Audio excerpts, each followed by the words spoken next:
Exactamente. Mariela Hola también. Julio, hola Eduardo. Mariela, ¿qué tal Mariela? Buenas noches. Buenas noches a ambos. Hola Julio Mariela y Gallegos, Juan Eduardo. David Ávila, aquí están arqueólogos. Bueno, un gusto grande que aparezcan para darnos cuenta de esto que realmente ha tenido trascendencia porque justamente los medios reflejan lo que ha sido este hallazgo y nos gustaría que nos vayan describiendo en qué consistieron estos encuentros con restos fósiles, de qué antigüedad datan, cómo se llegó a los mismos. Bueno, son varias preguntas que nos surgen y qué mejor que Juan David y Mariela nos vayan contando de esto. ¿Qué tal? ¿Cómo les va? Hola, buenas noches. Buenas Bien, noches. bien, muy bien. Sí, ya tanto vos, Julio, como Eduardo conocen nuestro trabajo que venimos de hace más de 20 años trabajando acá en la zona de San Eduardo, en las distintas lagunas, investigando y buceando en el pasado indígena de la región, trabajando buscando las evidencias de asentamientos de los pueblos originarios en estos lugares. Y bueno, en una de las lagunas de San Eduardo, la laguna El 12, ya hace unos cuantos años pudimos hacer dataciones para ver las antigüedades de estos asentamientos y ahí fue cuando tuvimos la sorpresa de que nos dio una antigüedad de casi 9.000 años para uno de los asentamientos y pasó a ser como el más antiguo que hasta ahora se ha encontrado en la provincia de Santa Fe. Y está entre los primeros asentamientos de lo que sería el poblamiento de Sudamérica y principalmente en la región pampeana, ¿no? Está entre los más antiguos. ¿Y qué es lo que encontramos en qué evidencias encontramos de esos asentamientos nosotros? Encontramos, bueno, por un lado aparecieron restos óseos humanos de entierros de unos cuantos individuos alrededor, en esta laguna, alrededor de 17 individuos, pudimos rescatar los restos. Después aparecieron restos de fauna, principalmente el guanaco, que era el principal sustento de estas sociedades para la alimentación. Y después aparecen también restos de instrumentos que ellos utilizaban tanto en piedra, con diferentes rocas, que por el estudio de las rocas podemos ver que provenían de las sierras de Ventana y Tandilia, y algunas rocas provienen de las sierras de Córdoba. Y hay instrumentos también realizados como puntas de lanza sobre huesos de guanaco principalmente. Y en un momento más tardío a ese asentamiento aparecen evidencias de cerámica también, de restos de vasijas cerámicas. Y que, Mariela, Porque, Mariela, sí, aquí aparece entonces una primera pregunta. En esto que estás describiendo, los objetos que han podido rescatar, se van determinando características de vida que tenían aquellos pobladores, ¿no? Hasta uh-huh. incluso puede ser característica de la alimentación o de algún tipo de situaciones que ellos atravesaban. ¿Por qué no nos van reflejando también ese perfil de lo que era la forma de vivir que tenían aquellos hombres hace 8.000 años atrás aquí en nuestra zona? Sí, particularmente lo que estamos recuperando es justamente lo que contaba Mariela. Pudimos determinar un poquito la característica de su organización social o algunas características de la vida en comunidades. Por lo general, la mayoría de las poblaciones que habitaban de esta manera, tenían una producción que nosotros llamamos cazador-recolectores, justamente por el modo de subsistencia, que principalmente era la caza, y la estamos evidenciando con la presencia de mucha fauna, obviamente muchos restos óseos faunísticos que tienen muchas marcas de corte que hacen vincular directamente esta relación de consumo, pero también esos materiales han servido, digamos, esa fauna ha servido para utilizarla para otro elemento, como por ejemplo la fabricación de los toldos, porque justamente al ser nómades utilizaban viviendas que se desarmaban y armaban justamente para movilizarse de un lugar a otro. Y el guanaco tiene una característica muy interesante, como ser un animal de medio porte, también se utiliza el cuero, se utiliza parte de los huesos para fabricar instrumentos, o sea que coincidiría un poco con las características generales que ha tenido este animal a la hora de ser parte de la vida cotidiana de estas poblaciones.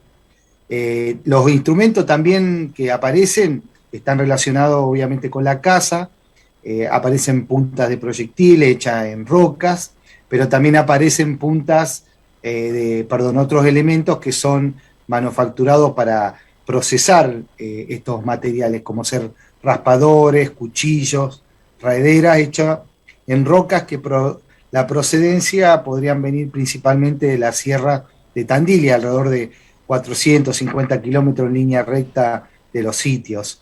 Esta evidencia lo tenemos vinculada porque hemos hecho estudios geoarqueológicos, o sea, trabajando con geólogos, hemos realizado cortes delgados para determinar procedencia de la materia prima.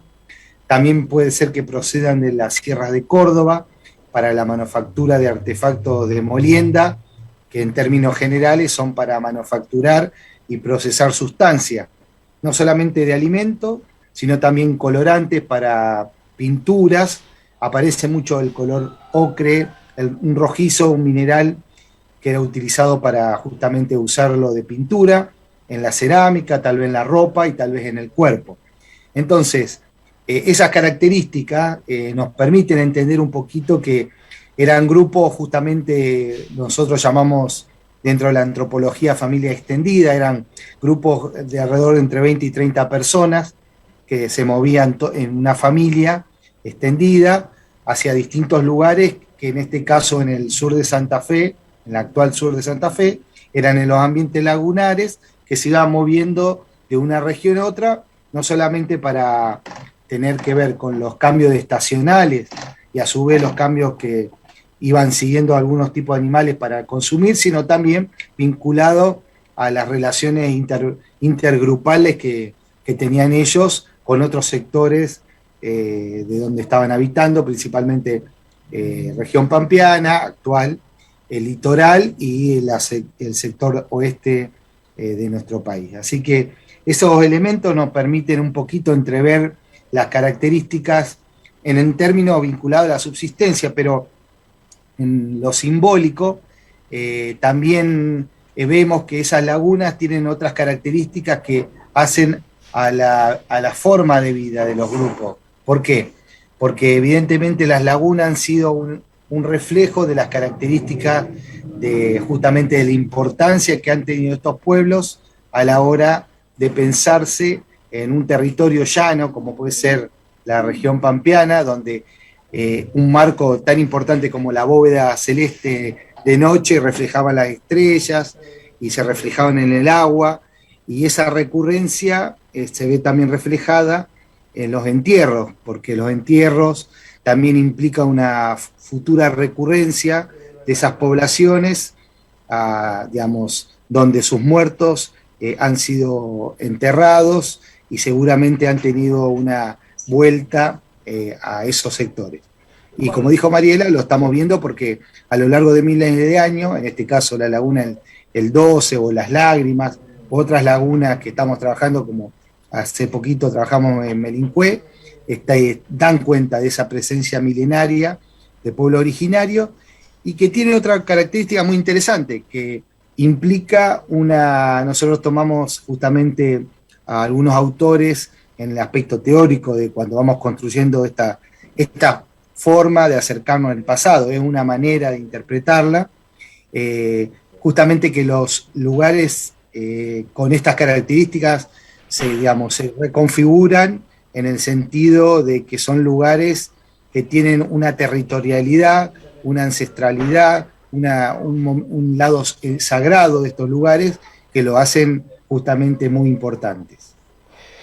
Todos estos hallazgos forman parte de un trabajo de investigación arduo, extenso, pero puede haber más, seguramente. Y hoy, con todo lo que es el avance de los elementos técnicos investigativos, se pueden determinar seguramente aspectos realmente muy, muy interesantes, ¿no? Porque la arqueología ha ido creciendo y tiene hoy recursos realmente impresionantes, ¿no? Te preguntaba hasta que incluso hoy se puede determinar la causa de la muerte de estos habitantes hace 8.000 años atrás. Así que, ¿cuáles son los proyectos que tienen al respecto? ¿Cómo piensan encarar la continuidad de estas investigaciones? Sí, por un lado, el estudio de los restos óseos humanos nos dan mucha información sobre no solo la muerte, digamos, de las personas, el momento de muerte, la causa de muerte, sino de la vida también de ellos. Nos da evidencia sobre la alimentación. Por ejemplo, los dientes es un elemento importantísimo que nos da muchísima información, porque en ellos podemos ver, digamos, la alimentación en qué estaba basada. Hay mucho desgaste de los dientes, entonces eso está asociado al tipo de alimentación que era por ahí vinculado a alimentos más duros, y donde iba incorporado también restos de, por ejemplo, de arenilla que se sumaba con la molienda de algunos de los alimentos, ¿no? Entonces eso ayudaba a que se desgasten los dientes. Y por otro lado, se pueden evidenciar también las enfermedades o los traumas que hayan tenido esos individuos, ¿no es cierto? En estos momentos estamos comenzando a hacer, como vos decías, Julio, con los avances no solo en la arqueología, sino en todas las ciencias de la tecnología, con dos grupos del exterior, con colegas del exterior que están trabajando, son argentinos, pero que están trabajando en el exterior. Uno es Nicolás Rascobán, que es del Instituto Pasteur de Francia. Él está trabajando haciendo estudios genómicos, estadísticos, con ADN de pueblos originarios, viendo digamos, la evolución de las enfermedades infecciosas principalmente en las diferentes poblaciones. Él está trabajando principalmente con poblaciones de nuestro país, de distintos lugares de nuestro país, está buscando así, ¿no es cierto?, de pueblos originarios y con antigüedad, ¿no es cierto?, conocida, digamos, de esas poblaciones.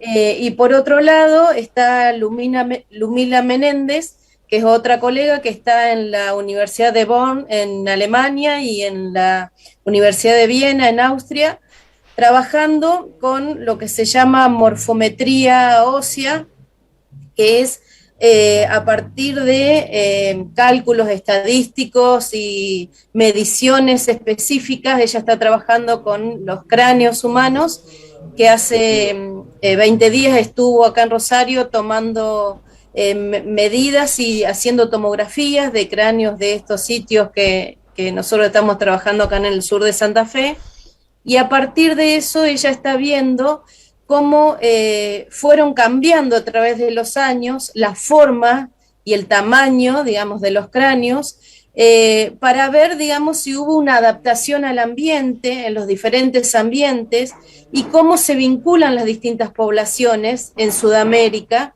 y vinculándolas también con las oleadas migratorias que se fueron dando a través de los años, cómo se fueron moviendo esas poblaciones y cómo se fueron vinculando entre sí. Y esto lo estudia a partir de, ya te digo, de hacer estudios de, digamos, las medidas estandarizadas de los cráneos, que ella lo hace todo con métodos estadísticos y con las imágenes que va obteniendo de las tomografías y de los escáneres específicos para este tipo de material que ella utiliza. Esos dos tipos de análisis recién los estamos empezando a realizar, así que bueno, cuando tengamos novedades de los primeros resultados, ya iremos dando a conocer cómo siguen. ¿Cómo no? Y por otro lado, estamos también haciendo análisis químicos específicos también sobre microrestos de residuos de alimentos que quedaron en las vasijas cerámicas y en las bases de molienda, digamos, de los molinos principalmente, con gente de la Escuela Superior de Comercio de acá de Rosario, que tienen un laboratorio muy bien equipado de bioquímica. Entonces con ellos estamos trabajando para recuperar microrestos y ver qué sustancias se procesaban o se cocinaban en este tipo de artefactos. Muy bien, Mariela Gallego, Juan David Ávila, ha sido un gusto grande charlar con ustedes. Nos han dado una clara mirada de lo que pasaba hace 8.000 años atrás en nuestra región, aquí en nuestra pampa húmeda, aquí en la laguna de San Eduardo, en la laguna de Melincue también van a investigar. Ha sido una charla realmente muy, muy interesante, y cuando haya más elementos nuevamente nos comunicaremos con ustedes, porque realmente es apasionante lo que hacen en este estudio de restos antropológicos, así que este contacto lo vamos a repetir en cualquier otro momento. Desde ya el saludo y a seguir investigando, que realmente nos resulta muy útil, además para la conversión de nuestra historia, de dónde venimos, es un punto que debemos recorrer en nuestros estudios, en los análisis. Así que muchas gracias a Mariela y Juan por este contacto. Bueno, muchísimas gracias, y dejanos mandar un saludo a la gente de San Eduardo, a Venado, que tenemos obviamente un vínculo muy profundo, Mariela de Venado obviamente, pero también hace mucho que venimos trabajando conjuntamente con los distintos presidentes comunales y distintas organizaciones de cultura que hay en San Eduardo, y eso ha logrado que tengamos un espacio de museo donde muchos de estos materiales y de lo que estamos contando están ahí depositados en el museo. Yo tengo un recuerdo que, Julio, nos hiciste las primeras notas ahí en el museo de San Eduardo, cuando estábamos inaugurando hace unos cuantos años atrás, unos primeros pasos que estamos dando, y ahora, bueno, de a poquito se está equipando y dándole forma a un espacio que justamente mucha gente lo va a visitar por este vínculo que ahora tiene San Eduardo con la ruta, y bueno, y circula mucho más gente para conocer San Eduardo y un poco de la historia, y bueno, sabiendo que uno de los sitios más antiguos de Santa Fe, o el más antiguo de Santa Fe, está en una zona del sur de Santa Fe. Muy ¿cierto? bien. Así que bueno. Muy bueno el recuerdo, es cierto. Juan David sí. Y Mariela, un abrazo grande. Hasta siempre. Un abrazo, Julio, muchísimas gracias. Muchas gracias por difundir.